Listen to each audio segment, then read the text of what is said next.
श्रीमद् भागवत गीता सार कथा। इस भागवत गीता सार कथा में सुख दुख का वर्णन किया गया है।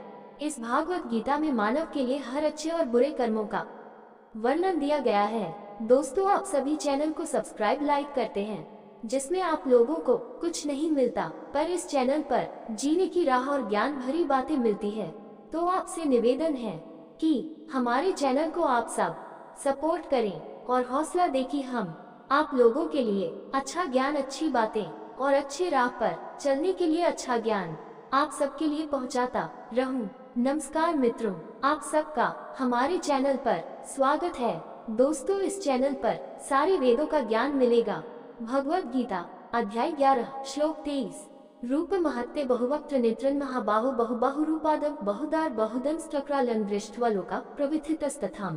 रूप महत्ते बहुवक्त्र नेत्रं महाबाहो बहुपद बहुदनष्ट्रकरालं दृष्ट्वा लोक प्रव्यथितास्तथाहम्।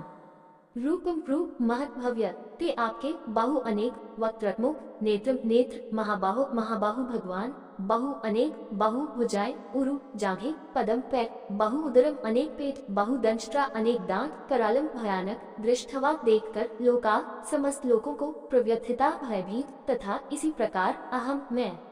रूप महत्ते बहु वक्त्र नेत्रं महाबाहो बहुरूपदं बहुदार बहुदनष्ट्र करालम दृष्ट्वा लोकः प्रव्याथितस्तथाहम्। अनुवाद। हे पराक्रमी प्रभु, आपके अनेक मुख, नेत्र, भुजाएं, जांघें, पैर, उदर और भयानक दांतों वाले भव्य रूप की पूजा करके सारे लोग भयभीत हो रहे हैं और मैं भी भयभीत हूँ। भगवान के असंख्य हाथ, पैर, मुख और पेट हर जगह मौजूद हैं। श्वेताश्वतर उपनिषद में कहा गया है, सहस्रशीर्ष पुरुष सहस्राक्ष सहस्रपाद स भूमिन विश्वतो वृत्वत्युतिष्ठ दिशांगुलम 3.14v5। परमात्मा के हजारों सिर, हजारों आंखें और हजारों पैर हैं। वह ब्रह्मांड को घेरे हुए है, लेकिन उससे परे है। वह सभी मनुष्यों में नाभि से लगभग 10 अंगुल ऊपर हृदय के कमल में निवास करता है। जो देख रहे हैं और जो देखे जा रहे हैं, भयभीत और डरावने, सभी भगवान के सार्वभौमिक रूप के भीतर हैं। फिर कठोपनिषद में कहा गया है, भयादस्य अग्निस्तप्ति भयात् तप्ति सूर्य भयादिन्द्रश्च वायुश्च मृत्युर्धावति पंचमः 2.3.3v6। ईश्वर के भय से ही अग्नि जलती है और सूर्य चमकता है। उसके भय से ही वायु चलती है और इंद्र वर्षा करवाते हैं। मृत्यु के देवता यमराज भी उसके सामने कांपते हैं। भगवत गीता अध्याय 11 श्लोक 24। नभ स्पृशं दीप्तं नेकवर्णव्यक्तनं दीप्त विशाल नेत्रं दृष्ट्वा हि त्वं प्रविथितान्तरात्मधृति न विन्दामि शमच्च विष्णु। नभ स्पृशं दीप्तम् अनेकवर्णव्यक्तनं दीप्त विशाल नेत्रं दृष्ट्वा हि त्वं प्रविथितान्तरात्मधृतिमन विन्दामि क्षमा ओम च विष्णु। नभ स्पृशं आकाश को छूते हुए, दीप्ता तेजो में, अनेक अनेक, वर्णम रंग व्यक्त खुले हुए, आननम मुख, दीप्ता प्रज्वलित, विशाल विशाल, नेत्रम नेत्र, दृष्टवा देखकर, हे वास्तव में त्वाम आपको, प्रव्यथितांतर आत्मा भय से मेरा हृदय कांप रहा है, धृतिम दृढ़ता न नहीं, विंदामी पाता हूँ, क्षमम मानसिक शांति च तथा विष्णु भगवान विष्णु। नभ स्पृशं दीप्तम अनेक वर्णव्यक्तनं दीप्त विशाला नेत्रं दृष्ट्वा हि त्वं प्रव्यथितांतर आत्मा धृतिम न विंदामी शमम च विष्णु। अनुवाद। हे भगवान विष्णु, आपके आकाश को छूते हुए, अनेक रंगों से चमकते हुए, खुले हुए मुखों और विशाल ज्वलंत नेत्रों वाले रूप को देखकर मेरा हृदय भय से कांप रहा है। मैंने सारा साहस और मन की शांति खो दी है। भगवान के ब्रह्मांडीय रूप को देखने से अर्जुन का श्री कृष्ण के साथ संबंध बदल गया। पहले वह उन्हें अपना घनिष्ठ मित्र मानता था और एक करीबी सहयोगी की तरह व्यवहार करता था। वह अपने मन में जानता था कि श्री कृष्ण भगवान है, लेकिन उसके हृदय में उमड़ता प्रेम उसे श्री कृष्ण के व्यक्तित्व के सर्वशक्तिमान पहलू को भुला देता था। उसे बस इतना याद रहता था कि वह अपने मित्र श्री कृष्ण से दुनिया की किसी भी चीज से ज्यादा प्यार करता था। प्रेम का यही स्वभाव है। यह मन को इतना गहराई से प्रभावित करता है कि भक्त अपने प्रियतम भगवान की औपचारिक स्थिति को भूल जाता है, और यदि औपचारिकता बनी रहती है तो प्रेम अपनी पूर्णता में प्रकट नहीं हो पाता। उदाहरण के लिए, एक पत्नी अपने पति से बहुत प्रेम करती है। भले ही वह राज्य का राज्यपाल हो, लेकिन पत्नी उसे केवल अपना पति ही मानती है, और इसी कारण वह उसके साथ आत्मीयता से व्यवहार कर पाती है। यदि वह अपने मन में ये ज्ञान रखती है कि उसका पति राज्यपाल है, तो जब भी वह आएगा, वह अपने पैरों पर खड़ी होकर उसका अधिक औपचारिक सम्मान करने के लिए इच्छुक होगी। इस प्रकार प्रियतम की आधिकारिक स्थिति का ज्ञान प्रेम में भावनाओं में डूब जाता है। यही घटना भगवान की भक्ति में भी घटित होती है। ब्रज के ग्वाले श्री कृष्ण को केवल अपना अभिन्न मित्र मानते थे। जगत गुरु श्री कृपालु जी महाराज ने श्री कृष्ण के साथ उनकी लीलाओं का बहुत ही मधुर वर्णन किया है। देखो देखो री ग्वाला बलाना यारी, रिझव तक खेल जिताया सखाना को, घोरा बानी बानी बनवारी, प्रेम रस मदिरा रसिया मधुरी। पद 77। श्री कृष्ण और उनके ग्वाल मित्रों के बीच प्रेम पूर्ण व्यवहार की मधुरता को देखिए। वे साथ मिलकर खेल खेलते हैं और जब श्री कृष्ण खेल हार जाते हैं तो वे चारों पैरों पर बैठकर घोड़ा बन जाते हैं और उनके मित्र उनकी पीठ पर सवार हो जाते हैं। यदि ग्वाल मित्रों को याद होता कि श्री कृष्ण भगवान है तो वे कभी ऐसा करने की हिम्मत नहीं करते, और भगवान भी अपने भक्तों के साथ ऐसी आत्मीयता का आनंद लेते हैं जिसमें वे उनके साथ एक प्रिय मित्र की तरह व्यवहार करते हैं। श्री कृष्ण ने धरती पर प्रसिद्ध गोवर्धन लीला का मंचन किया, जिसमें उन्होंने स्वर्ग के राजा और वर्षा के देवता इंद्र द्वारा की गई बारिश से ब्रज की भूमि के निवासियों की रक्षा के लिए अपने बाएं हाथ की छोटी उंगली पर गोवर्धन पर्वत उठाया। हालांकि कृष्ण के छोटे ग्वाल बालों पर इसका कोई प्रभाव नहीं पड़ा। उनकी नजर में कृष्ण केवल एक प्यारे दोस्त थे और इसलिए उन्हें विश्वास नहीं हुआ कि वह पर्वत उठा सकते हैं। जगत गुरु श्री कृपालु जी महाराज उपरोक्त श्लोक को आगे बढ़ाते हुए कहते हैं, नख धरियो गोवर्धन गिरि जाबा, सखाना कहियो हम गिरधारी, प्रेम रस मदिरा रसिया मधुरी। पद 78। जब श्री कृष्ण ने गोवर्धन पर्वत उठाया तो उनके ग्वाल बालों ने अपनी लाठियां पर्वत के नीचे दबा दी, ये सोचकर कि वे ही पर्वत को उठाने वाले हैं। अंत में इंद्र ने हार मान ली और अपने सफेद हाथी पर बैठकर आए। उन्होंने श्री कृष्ण की सर्वोच्च स्थिति को जाने बिना मूसलाधार बारिश करने के लिए माफी मांगी। अब जब ग्वाल बालों ने स्वर्ग के राजा इंद्र को अपने मित्र कृष्ण को प्रणाम करते हुए देखा तो उन्हें एहसास हुआ कि कृष्ण भगवान हैं। इसलिए वे दूर से ही भयभीत होकर उन्हें देखने लगे। उनकी भक्ति भावना को मित्रता से विस्मय और श्रद्धा में बदलते देख श्री कृष्ण ने विलाप किया, वह प्रेमपूर्ण आदान प्रदान जो हम आनंद ले रहे थे वह गायब हो गया है। वे अब सोच रहे हैं कि मैं भगवान हूँ, इसलिए अपनी योगमाया शक्ति से उन्हें जो कुछ उन्होंने देखा था उसका महत्व भुला दिया और उन्हें फिर से लगा कि श्री कृष्ण उनके मित्र से अधिक कुछ नहीं थे। अर्जुन भी श्री कृष्ण के सख्य भाव के भक्त थे।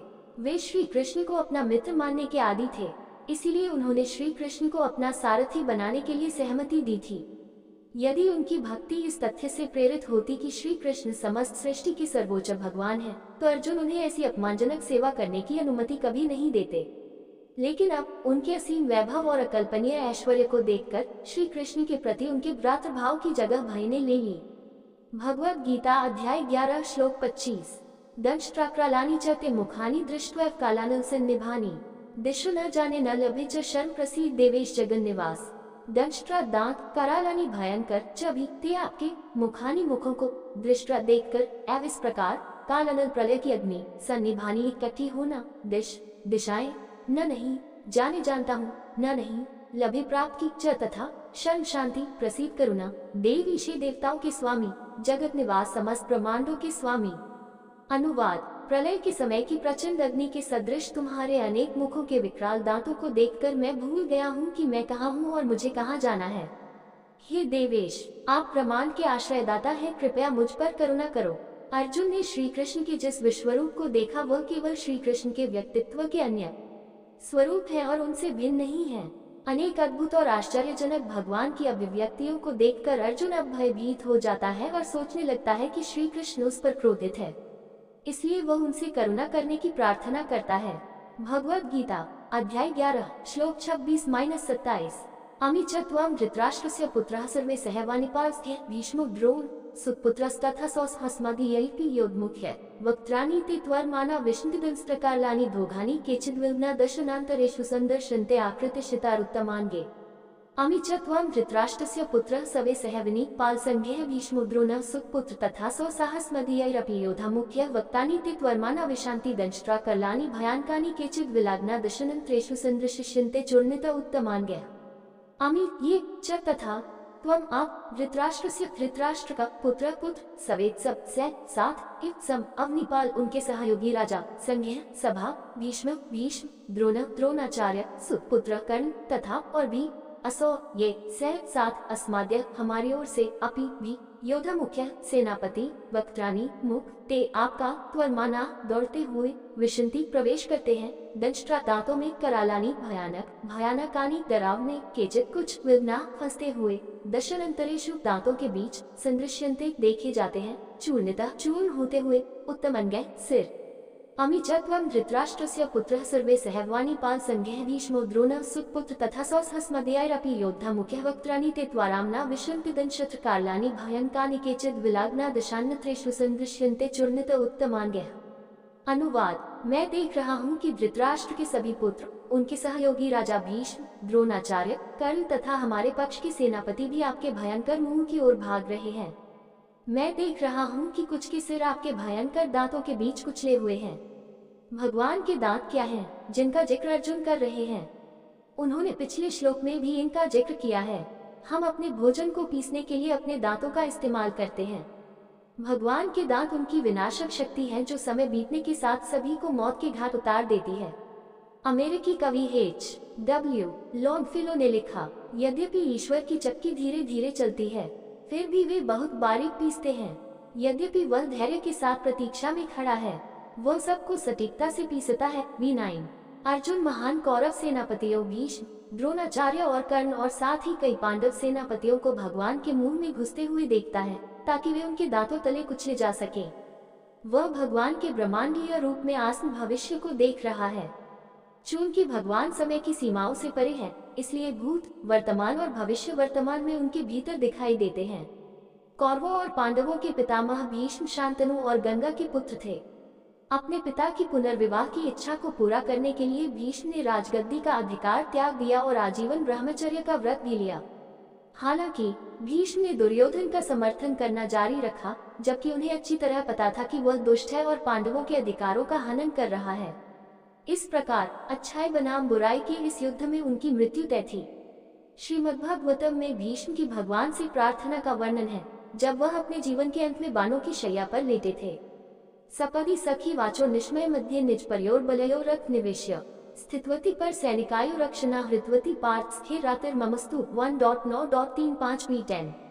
मेरा मन अर्जुन के प्रिय मित्र श्री कृष्ण का ध्यान करे, जिन्होंने अपने मित्र की आज्ञा का पालन करते हुए रथ को दोनों सेनाओं के मध्य ले गए और वहां उन्होंने अपनी दृष्टि मात्र से विरोधी सेनापतियों की आयु कम कर दी। अतः भीष्म स्वयं जानते थे कि परम भगवान श्री कृष्ण के विरुद्ध युद्ध करने का परिणाम मृत्यु होगी। द्रोणाचार्य कौरवों और पांडवों दोनों के लिए युद्ध कला के गुरु थे। वे इतने निष्पक्ष थे कि उन्होंने अर्जुन को अपने बेटे अश्वत्थामा से भी ज्यादा सैन्य विद्या सिखाई। हालांकि उन्हें दुर्योधन की मदद करना जरूरी लगा, क्योंकि वह अपने भरण पोषण के लिए आर्थिक रूप से उन पर निर्भर था। इस प्रकार द्रोणाचार्य को भी युद्ध में मरना तय था। फिर भी उनकी वीरता का अंदाजा इस बात से लगाया जा सकता है कि जब पांडव किसी भी तरह से उन्हें मारने में असमर्थ थे और मदद के लिए उनके पास गए, तो उन्होंने उन्हें बताया कि उन्हें कैसे मारा जा सकता है। कर्ण दुर्योधन का घनिष्ठ मित्र था और इसलिए उसने कौरवों की ओर से युद्ध लड़ा था। उसमें भी वीरता के गुण थे। जब श्री कृष्ण ने उसे बताया कि वह कुंती का सबसे बड़ा पुत्र है और पांडव वास्तव में उसके भाई हैं, तो उसने श्री कृष्ण से कहा कि वह ये रहस्य युधिष्ठिर को न बताए, अन्यथा वह कर्ण को मारने की कोशिश करना बंद कर देगा और युद्ध हार जाएगा। चूंकि कर्ण ने युद्ध में दुर्योधन का पक्ष लिया था, इसलिए उसे भी मरना तय था। दोस्तों, आपसे निवेदन है कि हमारे चैनल को आप लोग सपोर्ट करें। वीडियो अच्छा लगा हो तो लाइक शेयर सब्सक्राइब जरूर करें। धन्यवाद।